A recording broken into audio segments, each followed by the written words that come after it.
আসসালামু আলাইকুম ওয়া রাহমাতুল্লাহি ওয়া বারাকাতুহু। আমি এখন আপনাদেরকে শোনাতে যাচ্ছি নবীজির 5টি হাদিস। 1 নম্বর হাদিস শরীফ, আকিস দীনাকা ইয়াফিকাল আমালুল খলিল। হাদিস শরীফের অর্থ, তোমার ঈমানকে খাঁটি করো, অল্প আমলই নাজাতের জন্য যথেষ্ট হইবে। 2 নম্বর হাদিস শরীফ, খায়রুকুম মান তাআল্লামাল কুরআনা ওয়া আল্লামা।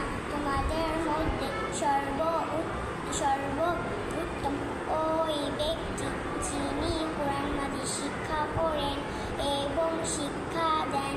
3 নম্বর হাদিস শরীফ, তালাবুল ইলমি ফারিজাতুন আলা কুল্লি মুসলিম। দিনে ইলম তলব করা প্রত্যেক মুসলমানের ওপর ফরজ।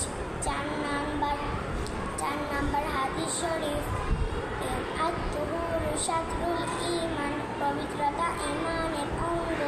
5 নম্বর